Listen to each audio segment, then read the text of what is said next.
7월의 마지막 주 월요일, 서울의 하늘은 숨막히는 습기를 머금은 채 무겁게 내려앉아 있었다.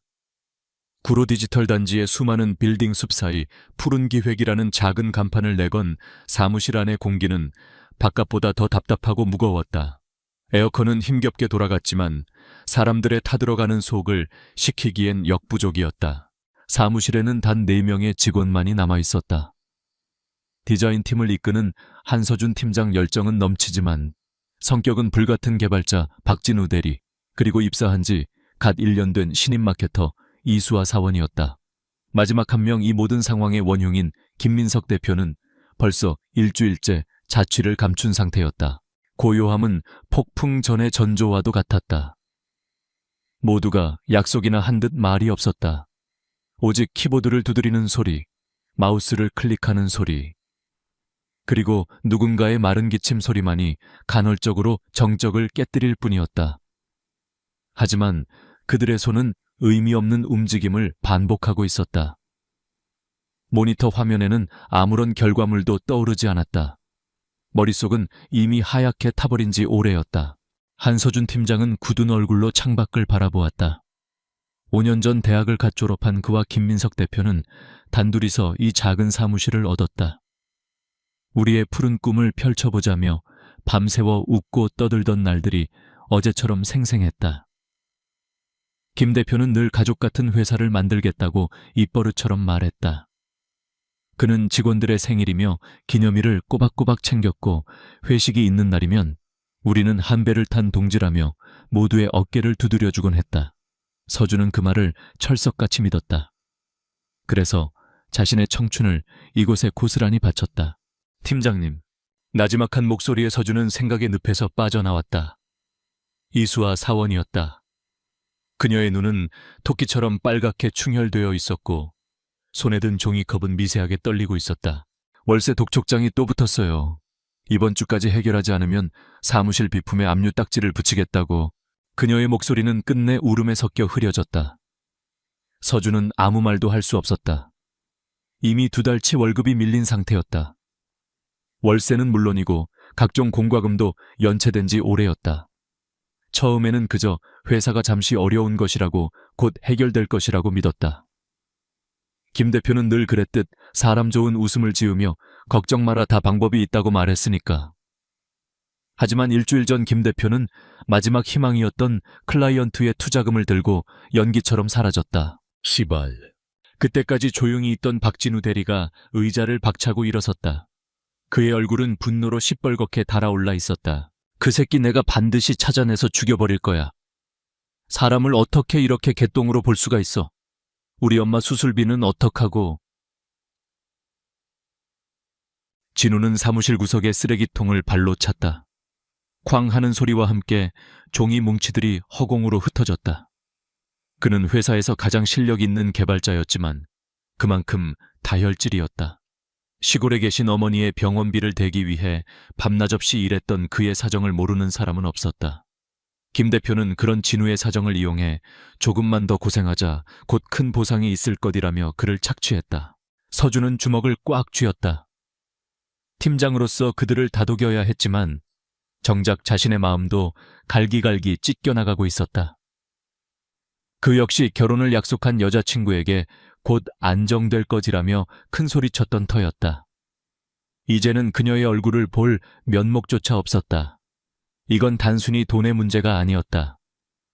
믿었던 사람에게 처절하게 배신당한 상실감 청춘을 바친 공간이 송두리째 부정당하는 절망감이었다. 일단 진정해, 진우야. 우리가 이렇게 흥분한다고 해결될 건 없어. 서준이 힘겹게 입을 열었다. 해결 뭘 해결하는데요. 이미 끝났어요, 저 인간. 말종은 지금쯤 해외. 어디선가 우리 돈으로 샴페인이나 터뜨리고 있겠죠. 팀장님은 아직도 희망이 보여요. 진우의 날 선 목소리가 서준의 가슴을 찔렀다. 희망. 그 단어는 이제 너무나 사치스럽게 들렸다. 서준은 애써 진우의 시선을 피하며 자신의 컴퓨터로 향했다. 혹시나 하는 마음에 회사 법인 계좌에 접속했다. 화면에 뜬 숫자는 그의 마지막 기대를 무참히 짓밟았다. 잔액일 350원, 라면 한 개도 사 먹을 수 없는 돈이었다. 김 대표는 정말이지 먼지 한 톨 남기지 않고 모든 것을 긁어갔다. 그때였다. 사무실 전화기가 날카롭게 울리기 시작했다. 아무도 받으려 하지 않았다. 분명 또 돈을 독촉하는 전화일 터였다. 전화벨 소리는 마치 그들의 장송곡처럼 사무실 안을 끈질기게 파고들었다. 결국 서준이 수화기를 들었다. 여보세요, 푸른기획입니다. 푸른기획이야. 한서준 팀장, 김민석 그 사기꾼 어디 갔어? 당장 내 돈 내놓으라고 해. 너희들 내가 가만 안 둬. 귀가 찢어질 듯한 고함 소리였다. 지난번 프로젝트를 함께 진행했던 외주 업체의 사장이었다. 그의 고함 뒤로 또 다른 전화벨이 울렸다. 이번에는 진우의 개인 휴대폰이었다. 화면에 뜬 어머니라는 글자를 본 진우의 얼굴이 하얗게 질렸다. 그는 차마 전화를 받지 못하고 거절 버튼을 눌렀다. 사무실은 순식간에 아수라장이 되었다. 빗발치는 독촉 전화, 서로를 향한 원망과 절망의 목소리, 이수와의 멈추지 않는 흐느낌. 서준은 눈을 감았다. 모든 것이 끝이라고 생각했다. 푸른 꿈이라 이름 붙였던 그들의 희망은 이제 검은 절망으로 타들어가 재만 남았다. 그때 육중한 철문이 삐걱거리며 열리는 소리가 들렸다. 모두의 시선이 문 쪽으로 향했다. 그곳에는 작업복 차림의 한 중년 남자가 서 있었다. 그는 이 건물의 시설을 관리하는 사람이었다. 이름은 모르지만 늘 묵묵히 전구를 갈고 막힌 병이를 뚫어주던, 그래서 다들 관리 아저씨라고 부르는 사람이었다. 그의 손에는 서준과 수아가 아침에 봤던 것과 똑같은 붉은색 글씨의 월세 독촉장이 들려 있었다. 그는 독촉장을 한번 그리고 사무실 안의 처참한 광경을 한번 번갈아 보았다. 그의 표정에는 아무런 변화도 없었다. 그저 모든 것을 꿰뚫어 보는 듯한 깊고 차분한 눈빛만이 인상적이었다. 시끄럽군. 남자의 낮은 목소리가 혼란스러운 사무실의 모든 소음을 단번에 잠재웠다. 모두가 그를 쳐다보았다. 지금 이 상황에 나타난 그가 원망스럽기도 하고 한편으로는 무슨 말을 할지 궁금하기도 했다. 아저씨 보시다시피 저희 지금 경황이 없습니다. 월세는 어떻게든 마련해 보겠습니다. 조금만 시간을. 서준이 대표로 나서서 힘겹게 말했다. 하지만 남자는 그의 말을 가로막았다. 김민석 대표는 어디 갔나? 그건 저희도 모릅니다. 연락이 두절된 지 일주일째입니다. 그럼 이 회사는 이제 어떻게 되는 거지? 공중분해되나? 남자의 질문은 건조했지만 날카로웠다. 진우가 참지 못하고 소리쳤다. 아저씨가 그걸 알아서 뭐하게요? 남의 사정에 이래라 저래라 하지 마시고 볼일 없으면 그냥 가세요. 진우의 무례한 말에도 남자는 눈 하나 깜짝하지 않았다. 그는 오히려 천천히 사무실 안으로 걸어 들어왔다. 그리고는 텅 비어있는 김민석 대표의 의자에 무심하게 걸터 앉았다. 그 모습이 어딘가 부자연스러우면서도 묘한 위압감을 풍겼다. 남자는 책상 위에 놓인 대표 김민석, 명패를 들어 손 안에서 가만히 굴렸다. 그리고는 침묵을 깨고 입을 열었다. 그의 다음 말은 그곳에 있던 모두의 귀를 의심하게 만들었다. 이 빌딩 내 소유다. 사무실 안에 정적이 흘렀다. 서준도 진우도 수아도 그 누구도 남자의 말을 이해하지 못했다. 늘 기름때 묻은 작업복을 입고 다니던 관리 아저씨가 이 빌딩의 주인이라고 말도 안 되는 농담이었다. 남자는 그들의 혼란스러운 표정을 아랑곳하지 않고 말을 이었다. 그의 목소리는 이전보다 더 단호하고 힘이 실려 있었다. 그리고 오늘부터 내가 여러분의 새로운 대표다. 그는 잠시 말을 멈추고 절망에 빠진 세 사람의 얼굴을 하나하나 천천히 훑어보았다. 그리고 마지막으로 절망의 구렁텅이에 마지막 못을 박는 것인지 아니면 동아줄을 내리는 것인지 모를 한마디를 덧붙였다. 밀린 월급은 오늘 중으로 모두 지급하겠다. 그리고 앞으로 여러분의 월급은 이전의 2배가 될 거다. 최강현이라는 이름의 남자가 던진 마지막 말은 사무실의 공기마저 얼어붙게 만들었다. 시간은 멈췄고 소음으로 가득 찼던 공간은 진공 상태처럼 변했다. 한서준, 박진우, 이수와 세 사람은 마치 약속이라도 한 듯 입을 벌린 채 그를 멍하니 쳐다보았다. 월급을 2배로. 그 단어들이 뇌 속에서 제대로 조합되지 않았다. 절망의 끝에서 들려온 그 말은 너무나 비현실적이어서 차라리 악랄한 농담처럼 들렸다. 가장 먼저 침묵을 깬 것은 역시 박진우였다. 그의 얼굴에는 감사의 기색 대신 극도의 불신과 경멸이 서려 있었다. 지금 우리랑 장난하자는 겁니까? 진우의 목소리는 분노로 가늘게 떨리고 있었다. 그는 최강현에게 한 걸음 다가서며 삿대질을 했다. 당신 정체가 뭐야? 빌딩 주인이면 다야 망해가는 회사에 와서 이런 헛소리를 하는 저희가 뭐냐고. 혹시 김민석 그 개자식이랑 한패야 우리를 2번 죽이려는 거냐고. 그의 의심은 타당했다. 세상에 이런 비상식적인 호의는 존재하지 않았다.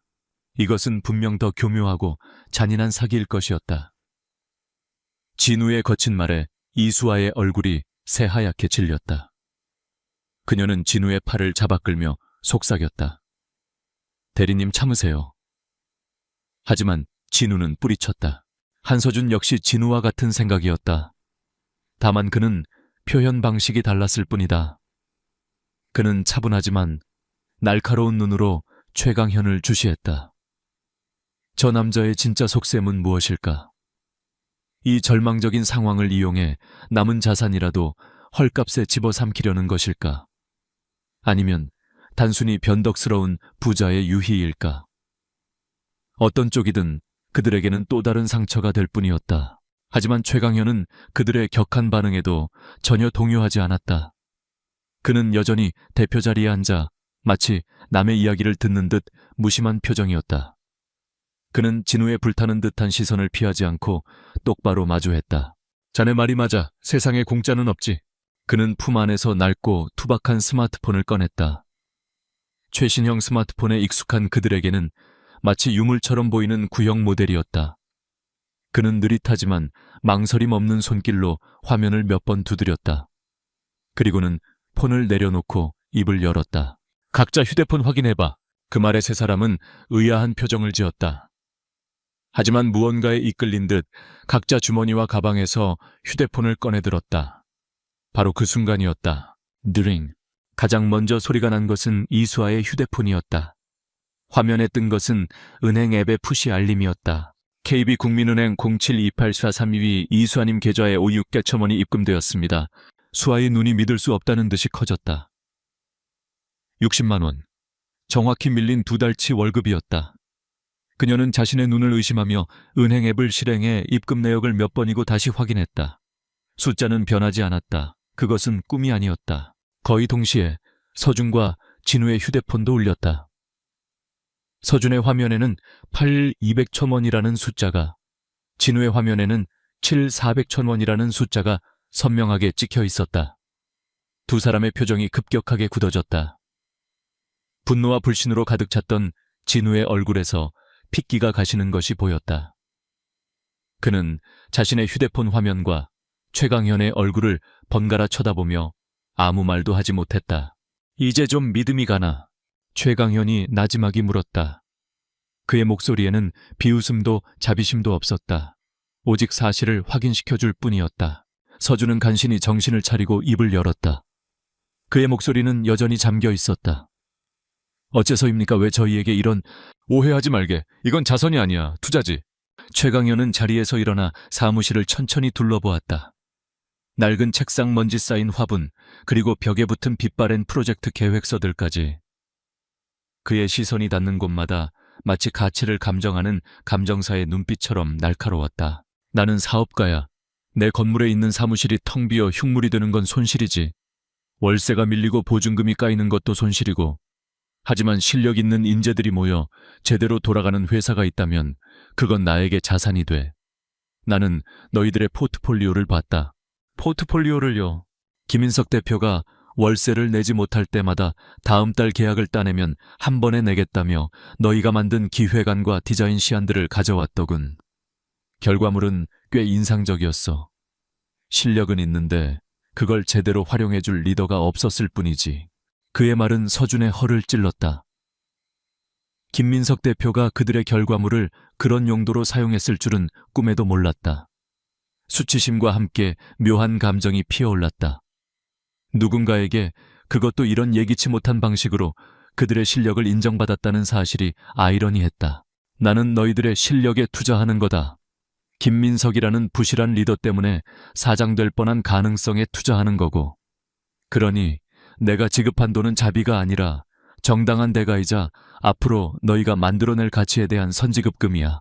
그는 말을 잠시 멈추고 다시 대표 의자에 앉아 세 사람을 올려다보았다. 월급을 2배로 올려주겠다는 약속도 마찬가지다. 그건 선물이 아니야. 그만큼의 책임과 결과를 요구하겠다는 뜻이지. 이전보다 2배로 노력하고 2배의 성과를 내야 할 거다. 그리고 나에게는 절대적인 충성을 보여야 해.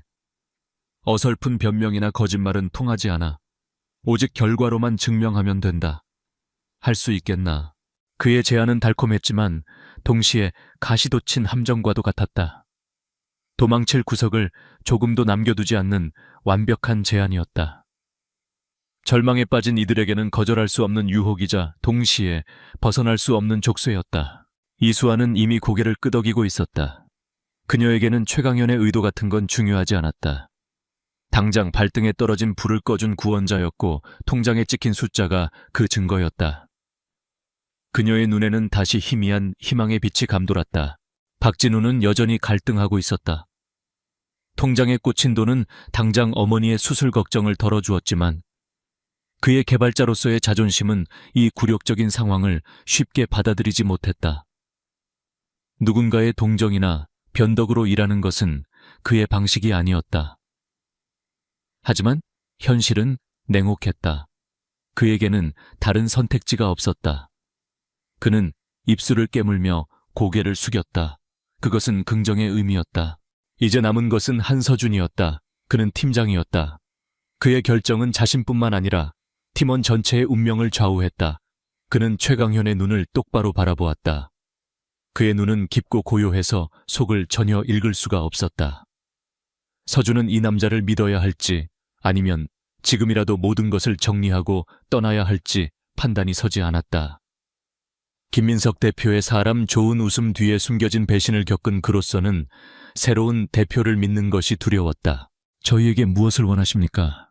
구체적으로 저희가 무엇을 하기를 바라시는 겁니까? 서준은 신중하게 물었다. 최강현은 만족스러운 미소를 희미하게 지었다. 그는 진우의 반항이나 수아의 순종보다 서준의 신중한 질문을 기다렸다는 듯이 말했다. 좋은 질문이야. 리더는 그래야지. 당장 원하는 건 없다. 하지만 증명은 해야겠지. 너희들이 정말로 내가 투자할 만한 가치가 있는지. 그는 자리에서 일어나 문 쪽으로 걸어갔다.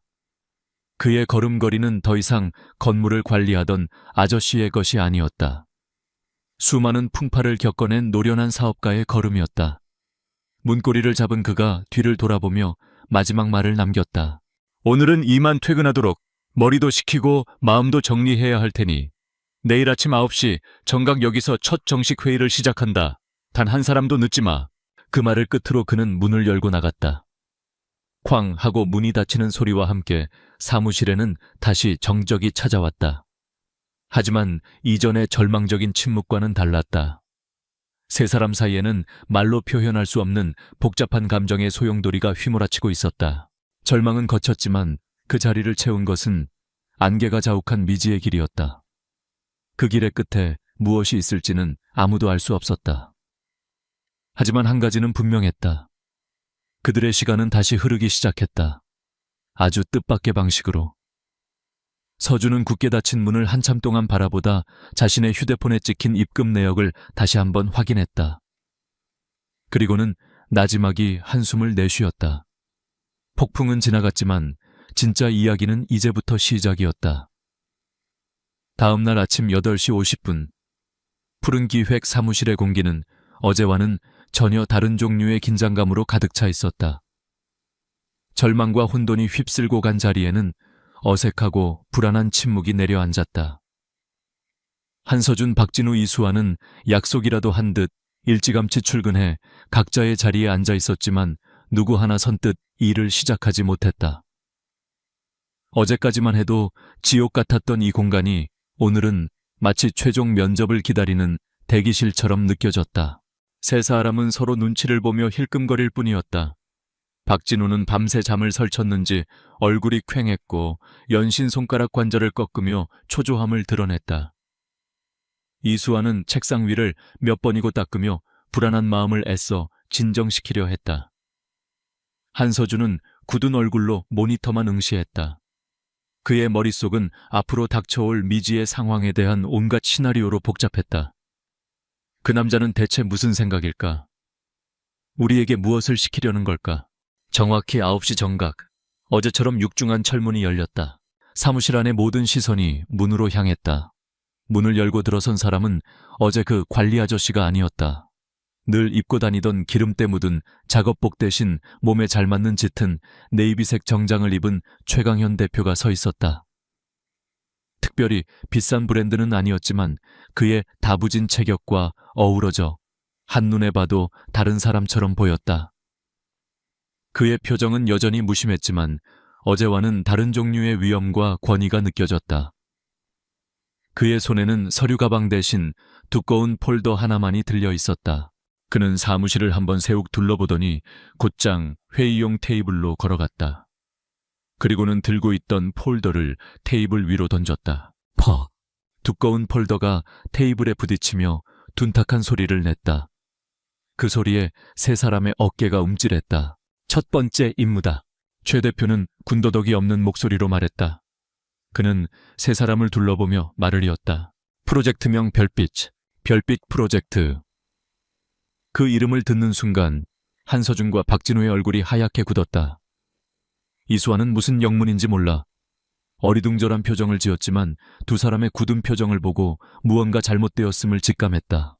별빛 프로젝트는 김민석 대표가 남긴 최악의 똥이었다. 클라이언트는 까다롭기로 업계에 정평이 난 중견 코스메틱 브랜드 루미너스. 그들은 신제품 라인의 브랜딩과 마케팅 전략을 푸른 기획에 맡겼었다. 하지만 김민석은 계약금만 받아 챙긴 뒤 엉터리 시한 몇 개를 던져주고는 차일피일 미루다 결국 연락을 끊어버렸다.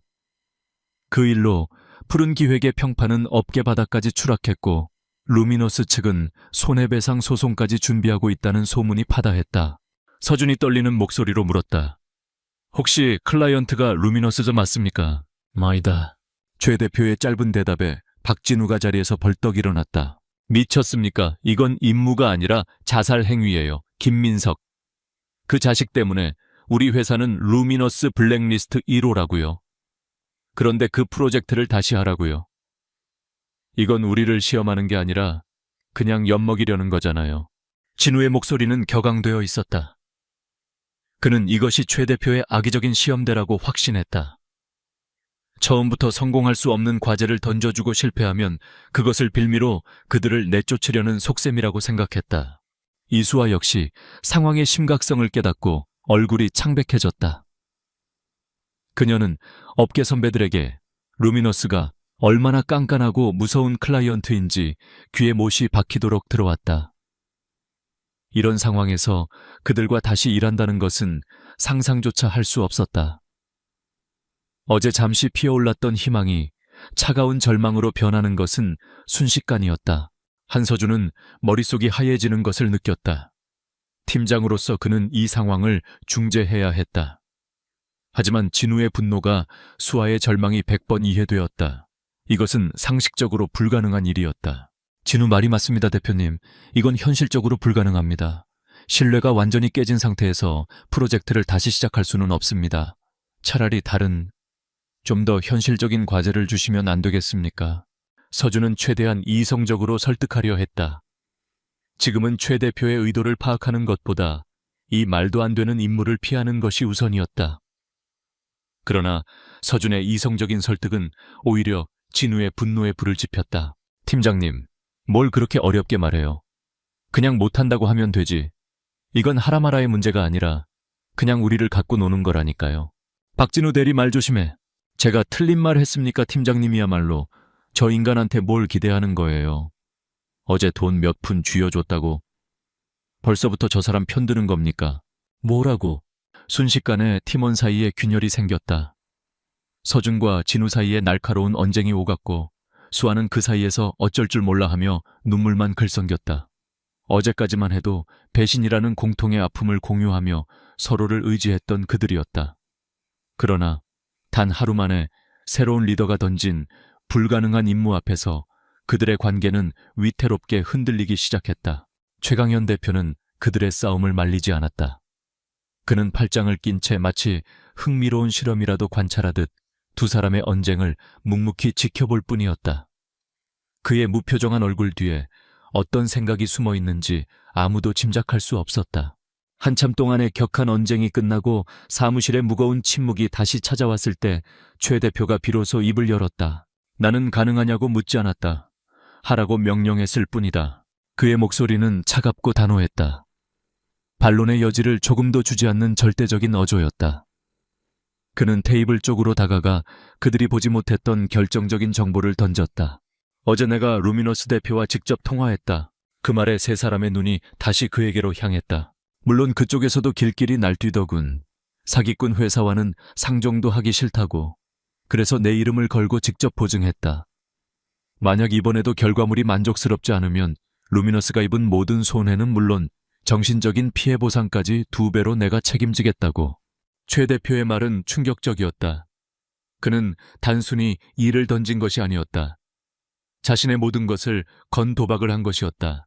루미네우스 대표는 마지못해 마지막 기회를 주겠다고 하더군. 발표는 다음 주 화요일 오전 10시다. 딱 일주일 남았어. 내 얼굴에 똥칠하지 마라. 그 말은 이전의 어떤 말보다 더 무거운 압박감으로 그들을 짓눌렀다. 이제 이 프로젝트의 실패는 단순히 푸른 기획의 끝을 의미하는 것이 아니었다. 절망의 늪에서 그들을 건져준 남자의 명예까지 더럽히는 일이 되었다. 최강현 대표는 할 말을 마쳤다는 듯 회의실을 나섰다. 텅 빈 회의실에는 세 사람과 테이블 중앙에 놓인 별빛 프로젝트, 폴더만이 덩그러니 남았다. 폭탄처럼 느껴지는 그 폴더를 아무도 선뜻 만지지 못했다. 서준과 진우 사이의 냉랭한 기류가 사무실의 공기를 더욱 차갑게 만들었다. 이수아는 조용히 눈물을 훔치고 있었다. 어제의 희미한 희망은 불가능한 현실의 무게에 짓눌려 산산조각 났다. 한참의 침묵 끝에 서준이 먼저 자리에서 일어났다. 그는 테이블로 다가가 망설임 없이 폴더를 집어들었다. 그리고는 비장한 표정으로 폴더를 펼쳤다. 안에는 루미너스의 신제품 자료와 요구사항들이 빽빽하게 들어있었다. 시작하자. 서준의 낮은 목소리가 침묵을 깼다. 그의 얼굴에는 더 이상 망설임이 없었다. 어차피 선택지는 없었다. 이것이 그들이 살아남을 수 있는 유일한 길이라면 불가능이라도 가능하게 만들어야 했다. 진우는 여전히 불만 가득한 얼굴로 서준을 쳐다보았지만 더 이상 아무 말도 하지 않았다. 불가능한 임무는 그렇게 시작되었다. 그러나 이미 시작부터 삐걱거리는 팀이었다. 과연 그들은 일주일 안에 기적을 만들어낼 수 있을까? 프로젝트가 시작된 지 사흘이 지났다. 사무실은 전쟁터와 다름없었다. 책상 위에는 텅 빈 커피컵과 컵라면 용기들이 산처럼 쌓여갔고 바닥에는 구겨진 아이디어 스케치들이 발에 채였다. 세 사람은 거의 뜬 눈으로 밤을 새우며 일에 매달렸다. 하지만 시간은 속절없이 흘러갔고 결과물은 지지부진했다. 문제는 내부에서부터 터져 나왔다. 한서준이 제시한 혁신적이고 파격적인 디자인 콘셉트와 박진우가 주장하는 안정적이고 현실적인 개발 방식이 사사건건 부딪혔다. 팀장님, 이 UI는 구현 자체가 거의 불가능해요. 우리가 지금 예술하는 겁니까? 일주일 안에 결과물을 내려면 좀 더 현실적인 길로 가야죠. 진우는 모니터 앞에서 머리를 쥐어뜯으며 소리쳤다. 그의 눈은 며칠 밤을 새운 탓에 핏발이 서 있었다. 현실적인 길 박대리. 우리가 지금 처한 상황이 현실적으로 보여 평범한 결과물로는 루미너스를 절대 만족시킬 수 없어. 그들이 우리에게 마지막 기회를 준 건 뭔가 완전히 새로운 걸 기대하기 때문이라고. 이 정도 리스크는 감수해야 해. 서준 역시 날카롭게 맞받아쳤다. 리더로서의 압박감과 촉박한 시간은 그의 신경을 프레델노 날카롭게 만들었다. 둘의 언쟁이 격해질수록 이수아는 중간에서 어쩔 줄 몰라 하며 안절부절 못했다. 그녀가 내놓은 시장 분석 데이터는 둘의 싸움 속에서 아무런 힘도 발휘하지 못했다. 팀워크는 최악이었고 프로젝트는 한 발짝도 나아가지 못하고 있었다. 바로 그때였다. 최악의 타이밍에 외부에서 공격이 들어왔다. 김인석이 사기꾼 새끼 나와 당장 내 돈 갚아. 험상궂은 인상의 남자가 사무실 문을 거칠게 열고 들이닥쳤다. 잘 차려입은 양복과 달리 그의 언행은 시장 잡배와 같았다. 그는 김민석에게 돈을 빌려주고 떼인 채권자 중 한 명이었다. 남자는 사무실을 둘러보더니 가장 만만해 보이는 이수아에게 다가가 소리쳤다. 어이 아가씨, 김민석 어디 숨었어? 바지 사장 새로 안 쳤다고 들었는데 그 양반은 또 어떤 사기꾼이야. 뼈까지 발라먹으려고 작정한 거냐고. 그의 고함 소리는 복도까지 쩌렁쩌렁 울렸다. 옆 사무실의 직원들이 무슨 일인가 싶어 문틈으로 엿보기 시작했다. 순식간에 푸른 기획은 구경거리가 되었다. 소란을 듣고 나온 서준이 앞을 가로막았다. 무슨 일이신지 모르겠지만 여기서 이러시면 곤란합니다. 곤란해. 내 돈 떼먹고 날아버린 놈의 회사에 와서 내 돈 달라는 게 곤란해. 당신이 새로운 대표인가? 딱 보니 당신도 한통속이구만. 남자는 서준의 멱살이라도 잡을 듯이 달려들었다. 진우가 그를 막아섰지만 사무실은 이미 난장판이 된 후였다. 엎친 데 덮친 격으로 건물 안에서 흉흉한 소문이 돌기 시작했다. 푸른 기획 새로운 대표가 사실은 기업 사냥꾼이래. 망해가는 회사 헐값에 사들여서 마지막 단물까지 빨아먹고 버리려는 거라더라. 직원들만 또 죽어나는 거지. 그 소문들은 화장실에서 엘리베이터 안에서 그리고 복도를 지나며 세 사람의 귀에 비수처럼 꽂혔다. 결국 박진우의 의심이 폭발했다. 그는 모든 것을 체념한 듯한 표정으로 서준을 바라보며 비웃음을 흘렸다. 보세요, 팀장님. 제 말이 맞았잖아요. 저 인간 그냥 우리를 이용하는 거였어요. 일부러 불가능한 프로젝트를 던져주고 실패하면 그걸 핑계로 회사를 헐값에 정리하려는 속셈이었던 겁니다. 저 채권자가 그 증거예요. 우리는 결국 또 속은 겁니다, 이 바보들. 진우의 말은 너무나 논리적이어서 서준조차 흔들렸다. 불가능한 과제 깨어진 팀워크, 외부의 압박. 이 모든 것이 마치 잘 짜인 각본처럼 느껴졌다. 최강현이라는 남자가 보여준 호의는 결국 더 큰 절망을 위한 미끼였을까. 서준의 신념이 뿌리부터 흔들리기 시작했다. 그 순간 이수아가 울음을 터뜨렸다. 저 못하겠어요. 그냥 다 그만둘래요. 더는 못 버티겠어요. 그녀의 울음은 팀의 붕괴를 알리는 신호탄과도 같았다. 서준은 아무 말도 하지 못했고 진우는 허탈한 웃음만 지었다. 모든 것이 끝이라고 생각했다. 바로 그 순간 최강현 대표가 사무실에 나타났다. 건물 보안팀에게서 연락을 받은 모양이었다. 그는 엉망이 된 사무실과 망연자실한 표정의 직원들을 한번, 그리고 고함을 지르고 있는 채권자를 한번 쳐다보았다. 그는 직원들에게는 한마디도 하지 않았다. 대신 곧장 채권자에게로 걸어갔다. 그의 걸음에는 망설임이 없었다. 소란 피우지 마시죠. 최 대표의 낮은 목소리에 채권자가 움찔했다. 당신이 이 회사 새 대표야 잘 됐네. 김민석 빚 당신이 대신 갚아. 김민석의 개인 채무는 법적으로 이 법인이 책임질 의무가 없습니다.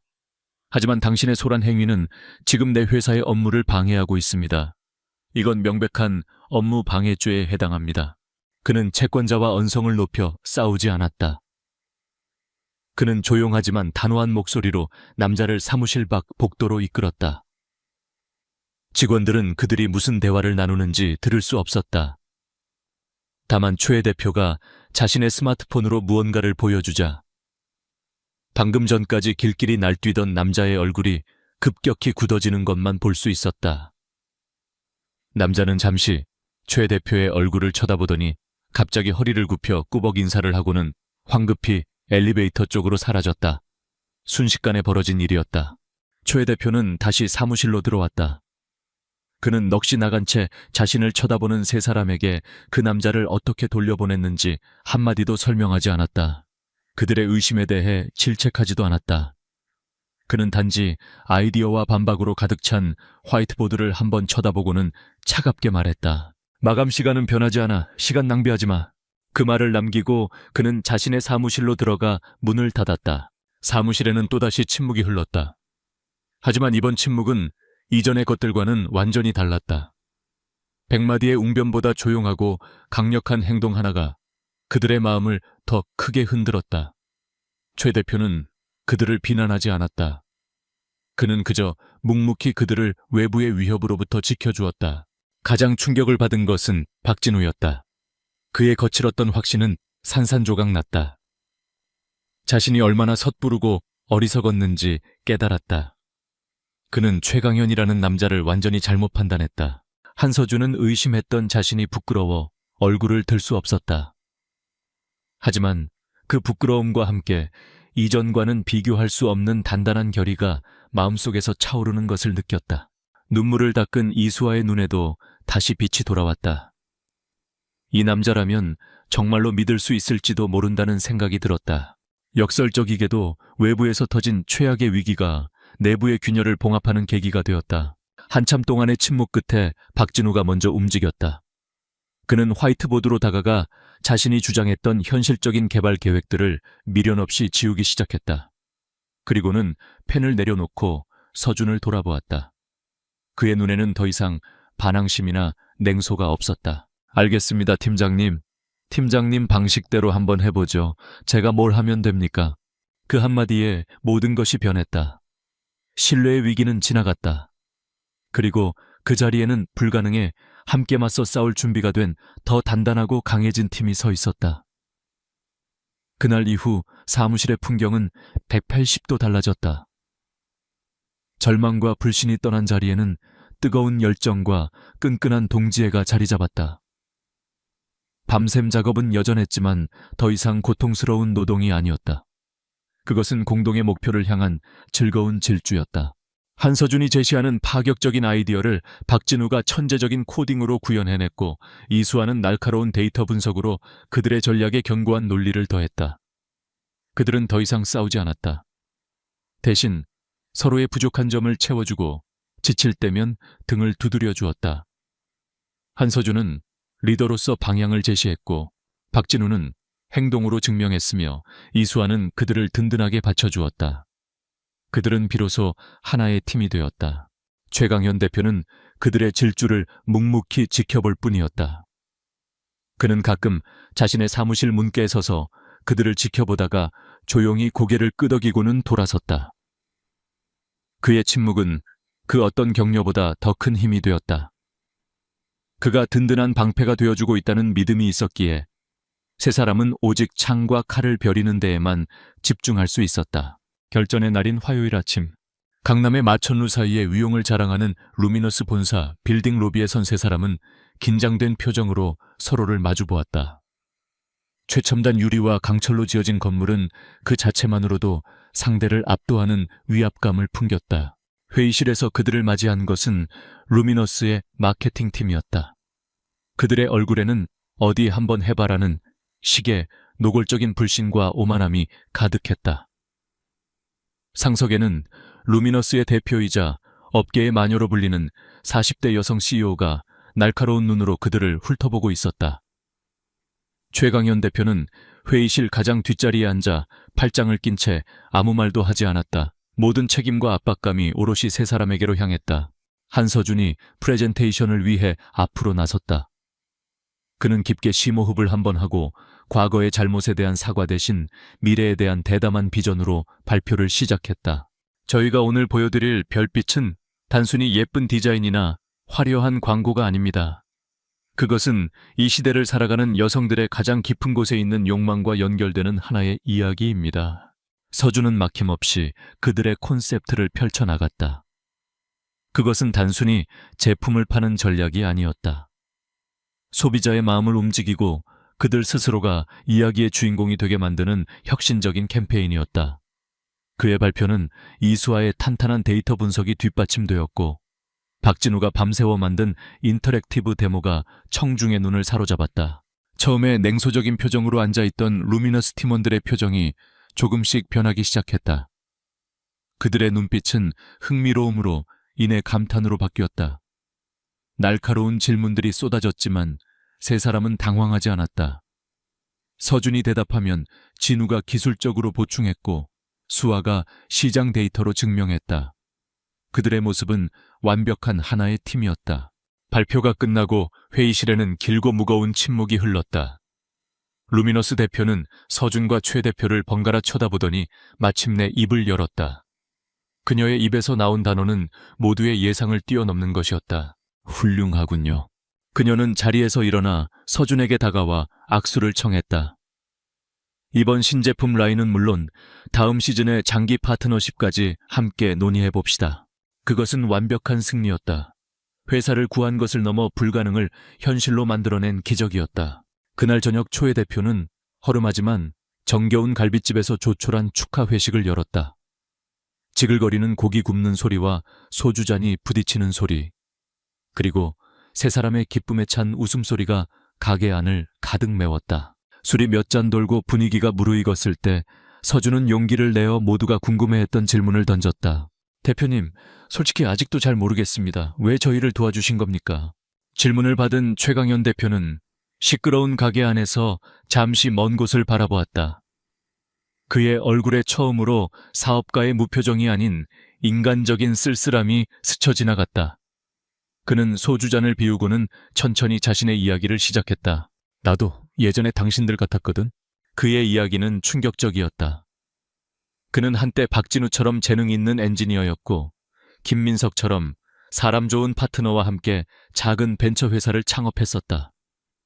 그는 기술 개발에만 몰두했고 파트너는 경영과 영업을 맡았다. 그는 파트너를 가족처럼 믿었다.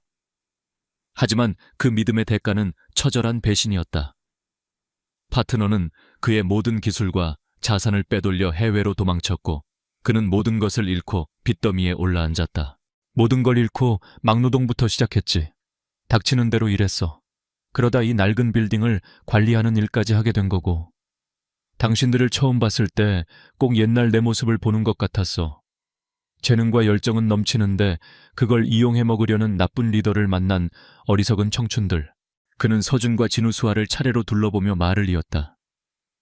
그의 눈빛은 그 어느 때보다 따뜻했다. 내가 당신들을 구한 게 아니야. 당신들이 스스로를 구한 거지. 나는 당신들 눈에서 꺼져가던 불씨를 봤어. 내 옛 파트너가 내 안에서 꺼뜨려버렸던 바로 그 불씨를. 내가 한 일은 그저 제대로 싸울 수 있는 무대를 마련해주고 방해물을 치워준 것뿐이야. 월급 2배는 선물이 아니야. 당신들이 흘린 땀과 정직함에 대한 정당한 대가다. 그러니 앞으로도 절대 잊지 마. 당신들 자신의 가치를. 그의 이야기는 그 어떤 성공보다 더 큰 울림을 주었다. 몇 주 후, 푸른 기획, 사무실은 새로운 에너지로 가득 차 있었다. 루미너스 프로젝트를 성공적으로 진행하며 새로 뽑은 신입사원 2명의 웃음소리가 활기를 더했다. 사무실 입구 낡고 빛바랬던 푸른 기획이라는 간판은 사라졌다. 그 자리에는 세 사람이 함께 디자인한 세련된 새 간판이 걸려 있었다. 새벽 기획. 한서준은 루미너스 프로젝트를 두고 웃으며 협업하는 박진우와 이수아의 모습을 흐뭇하게 바라보았다. 그리고 창밖으로 펼쳐진 서울의 하늘을 보았다. 끔찍했던 악몽은 이제 아득한 기억이 되었다. 그들은 단순히 새로운 대표를 만난 것이 아니었다. 그들은 스스로의 가치를 증명하고 새로운 시작을 스스로 만들어냈다. 그것은 말 그대로 새로운 새벽이었다.